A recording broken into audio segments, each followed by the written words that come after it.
কেমন আছেন? আশা করি ভালো আছেন। আমিও আপনাদের ভালোবাসায় ভালো আছি। তো চলুন আজকে একটা রান্নার ভিডিও করি। তো কি কি রান্না হচ্ছে দেখাচ্ছি। বিশেষ কিছু রান্না হচ্ছে না আজকে। রান্না হচ্ছে তোমাদের শোল মাছের কালিয়া করছে আমার বর, রান্না করছে। এই যে শোল মাছ ভেজে রান্না করা হচ্ছে, ছোট ছোট পিস করা হয়েছে, আর পাঁপড় ভাজা করা হয়েছে, আর তেঁতুল আর টমেটোদের চাটনি। এই যে কি কি রান্না করছো বলো?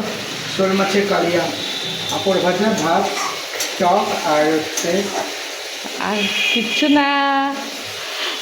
দেখো বলছে আর হচ্ছে, আর হচ্ছে না। এই যে দেখো, একটু চিনে রাখো। তো এই যে রান্নাটা করছে খুব সুন্দর। দেখো তেল দিয়েছে কত, শুধু তেলেই ফুটছে। রান্নাটা খুব সুন্দর হচ্ছে। তো আমার তো দেখেই জিভে জল চলে আসলো। তোমরা এসো খেয়ে যাও। দেখেই জিভে জল চলে আসলো। এত সুন্দর রান্নার সেন্ট বেরিয়েছে, কি দারুণ দারুণ দারুণ টেস্টি হবে রান্নাটা। আজকে ভেবেই নিয়েছি, আর আমি রান্নাটা শিখিয়ে দিয়েছি কিভাবে কি করতে হবে।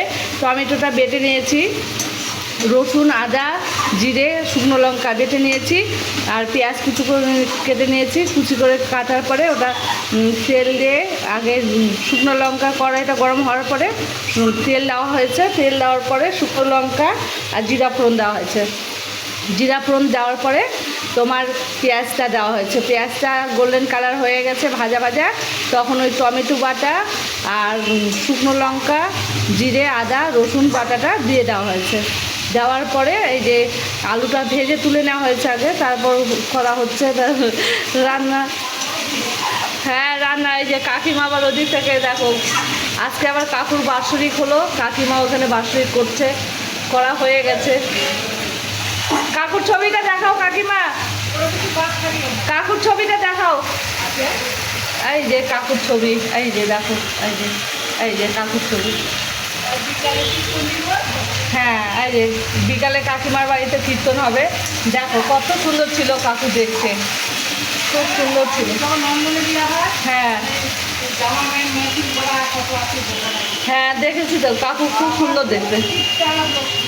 কাকুর তিনটা ছেলে, তিনটাই সুন্দর দেখতে। কাকিমাও খুব সুন্দর, দেখো না কাকিমা সেই সুন্দর। না না সে দাঁত না থাক, তুমি দেখতে দেখতে খুব সুন্দর, দারুণ দেখতে। হ্যাঁ হ্যাঁ আসছে, হ্যাঁ তো তো হ্যাঁ নিয়ে যাও নিয়ে যাও। তো যে তারপরে দেওয়া হয়েছে তোমার আলু ভাজাটা দিয়ে, মশলা দিয়ে কষে, এখন জল দিয়ে কষানো হয়ে গেছে। এখন ঝোল দেওয়া হবে। ঝোল হালকা হবে, ঝোল হবে না, কালিয়া তো কালিয়ার মতো করা হবে, গ্রেভি গ্রেভি গ্রেভি টাইপের হবে। খুব সুন্দর সেন্ট বেরিয়েছে। তো দেখো আমার বর খুব ভালো গো, খুব ভালোবাসে আমাকে। এরকম বর পাওয়া ভাগ্যের ব্যাপার। আমার কিছু হলে আমাকে খুব কেয়ার করে। আমি এত অসুস্থ ছিলাম, কোনোদিন বিরক্ত বোধ মনে করেনি। আর আমি 2-4 অসুস্থ হয়ে যাই। মানুষ বলে না কপালে সুখ আসলে হয়তো সহ্য হয় না, হয়তো আমি বাঁচবো কিনা জানি না। তো আমার যেই অসুখ লেগে আছে, একটার পর একটা লেগেই আছে। তো এইরকম স্বামী পাওয়া সত্যি ভাগ্যের ব্যাপার। আমাকে ভীষণ কেয়ার করে আর আমাকে খুব ভালোবাসে। আমার একটু কিছু হলে কি করবে না করবে নিজেই বুঝতে পারে না। তো সবার প্রত্যেকের যেন এরকম ঘরে ঘরে এরকম স্বামী হয়, আমি এটাই ভগবানের কাছে প্রার্থনা করব। স্বামীর ভালোবাসাটা ভীষণ প্রয়োজন।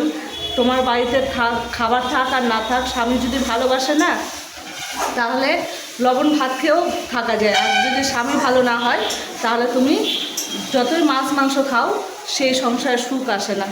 আর স্বামী ভালো হলে লবণ ভাত খেয়েও থাকা যায়। তো বন্ধুরা, যদি ভালো লাগে আমার কথাটা, তাহলে একটু লাইক, কমেন্ট, শেয়ার করে পাশে থাকবেন। থ্যাংক ইউ সবাইকে, নমস্কার।